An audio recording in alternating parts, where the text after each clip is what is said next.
নমস্কার বন্ধুরা, তোমাদের সকলকে আমার চ্যানেলে স্বাগত। তা আজ ছিল 14ই শ্রাবণ, আর আজকে আমাদের জগজ্জননী শ্রী শ্রী বড়মার জন্মদিন ছিল। সেই উপলক্ষে আমাদের বাড়ির পাশেই মন্দির, সেখানে আমরা চলে গেছিলাম। তো মাও চলে গেছিলো একটু আগে, তো আমি, দিদি, বোন এখনই বেরোলাম। দিদি আগেও গেছিলো, তারপর আমরা একসাথে গেলাম। তো রাস্তাতে যেতে যেতে দেখলে যে গেলাম, হেঁটেই যাচ্ছিলাম, পাশেই যেহেতু একদম। আর এই যে মন্দিরে দেখো, ঢুকেই এত সুন্দর সাজিয়েছে ঠাকুরকে, এত সুন্দর মালাগুলো গেঁথেছে, খুব সুন্দর লাগছিল।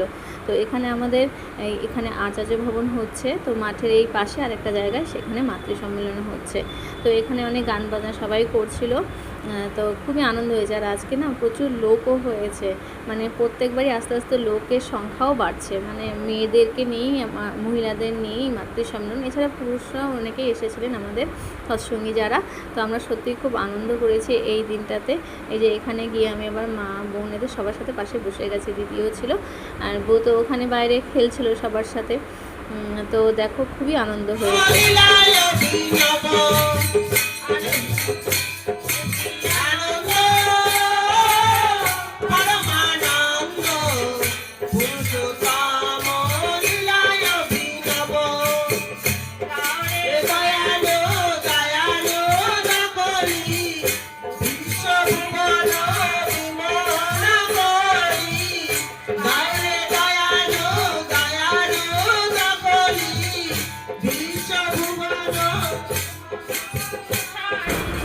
মাতৃ সম্মেলনে একটা নির্দিষ্ট টাইম থাকে, সেই টাইম পর্যন্তই আমরা সবাই মিলে করেছি। তার আগে এমনি সঙ্গীতাঞ্জলি হয়েছিল, মানে সবাই অনেকেই গান করেছিল, তার মধ্যে আমিও একটা করেছিলাম ঠাকুরের উদ্দেশ্যেই।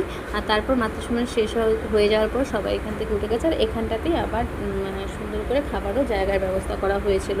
তো আমরা যেহেতু অনেকটা সকালে খেয়েছিলাম, তো আমরাও আগেই বসে পড়েছিলাম, সবার প্রথমে আমরা খেয়ে নিয়েছিলাম। আর এত সুন্দর হয়েছিল খেতে, ডালিয়া করেছিল, একটা লাবড়া মতন করেছিল, পাঁপড় ভাজা, চাটনি করেছিল, খুব ভালো হয়েছিল খেতে, মানে খুব মন তৃপ্তি করে খেয়েছি।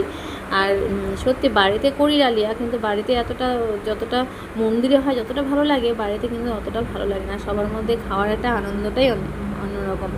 তো এইভাবে আমি আর বোধ পাশে বসেছি, আর ওইদিকে মা, বোন পিছনে বসেছে, এদিকে দিদি আর ও একসাথে বসেছে। তো এখানে সবাই মাঠের মধ্যে ছিল, মানে দেখতেই ভালো লাগে যে এত লোক আসছে, দিন দিন অনেক লোক বাড়ছে, মন্দিরে অনেকে আসছে। তো আজকে এইটুকুনি থাকলো। তো জয়।